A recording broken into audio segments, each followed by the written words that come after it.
My grandparents met by chance when they were both set to the same place to work. This is the story of the events that led them to this chance encounter. My great-great-grandmother, Martha Emanuela Preisman, was born in Austria in 1876. Martha was a countess in Austria, but left those riches behind as European unrest leading up to World War I was growing.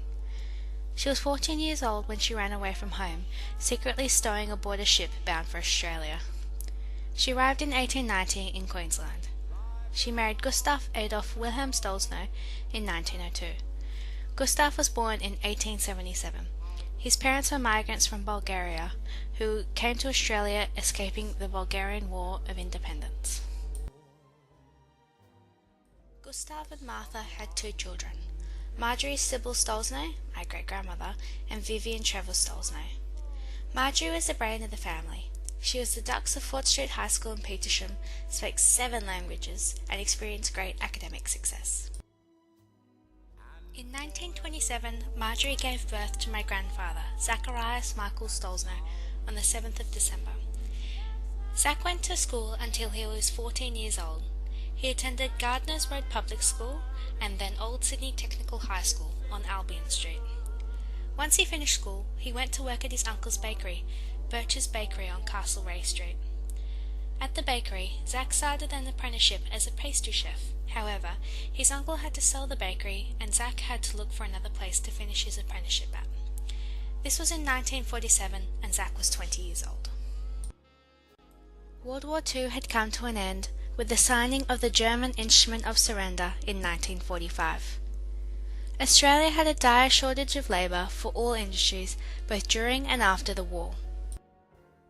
In January 1942, the government formed the Directorate of Manpower to oversee the composition and direction of Australia's workforce.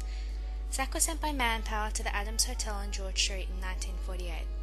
Zach, being a trained baker and pastry chef, was asked by Manpower if he could work on the grill. My grandfather, being the sort of man that he was, said that he could, despite his lack of training. Zach was cooking on the grill just like any other day when a beautiful lady walked in.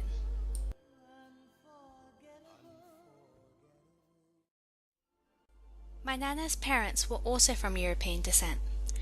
My great-great-grandfather, Paul Gerard Ben, was born in Hamburg, Germany in 1865, and my great-great-grandmother, Margaret Adam, was born in Victoria in 1865, but her parents came from England and Ireland. It is not sure why they came to Australia. Perhaps it was the threat of World War I, or just that Australia offered the chance of a new life. Margaret and Paul had a son, named Norman James Ben. Norman was born in 1905 and lived on a dairy farm in Auburn with his family. In 1925, Norman married Doris Alma Starr, who was born in 1908. Norman and Doris had 2 children. My Nana, Betty Joan Ben, was born on the 30th of January 1927, and her little brother Norman was born in 1932. My Nana went to school until she was 14 years old at Auburn Domestic Science School. At school she learned some domestic skills, general maths and English. Sadly, when my Nan was 10 years old, her father Norman died. He was just 32. He contracted pneumonia and 3 days later he died as the doctors didn't know how to treat it. After this, my Nan became responsible for different domestic duties and spent a lot of time helping her mother. My great-grandmother got remarried to Reginald Amory in 1940. Together they had Lorraine, Shirley, and my devious great-uncle Barry. When my Nan was 16 years old, Manpower called her and she had to go in for an interview. Most people were being sent to factories as that was where the labour was needed. My Nan was sent to a fruit tinning factory. Once she was there, she was taken under the wing of a lady who had been there for a while. My Nan, being only 16 years old, was, in her words, a dot of a thing. She was tiny, and so the work was very dangerous for her to complete. The nice lady at the factory and my great-grandmother took my Nan to the Manpower and asked to be sent somewhere else. Working at cafes and restaurants was usually reserved for women 60 years and over. But the lady at Manpower took one look at my Nan and sent her to the Adams Hotel. My Nan had to leave her family behind and move in with her aunt in Burwood so that she could get to work. Nan worked at the Adams Hotel for 4 years until she tried to resign. My great-great-grandmother was getting older, but still had young children to look after. My nan left work to help her out around the home. Manpower wouldn't let her resign, but they said that she could take some time off work to go home. Nan was home for a few days when she got a call from one of the ladies at the Adams Hotel.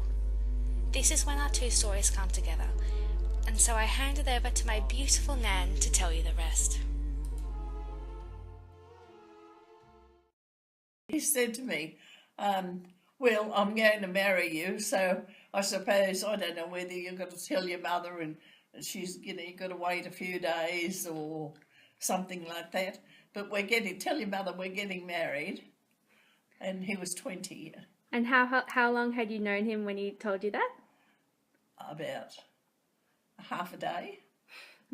And how long were you two married for? 64 years. What did you think when you first saw Zach at Adams Hotel? I thought he was the best looking man I've ever seen in my life. So what made you decide to marry Zach? Why did you say yes? To shut him up, I think.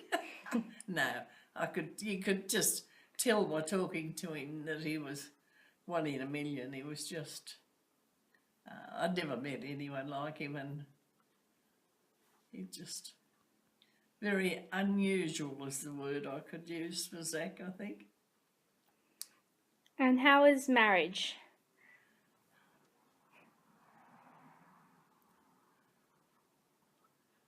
Perfect.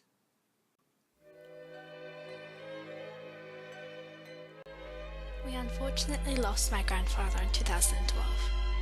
We all love him and miss him dearly.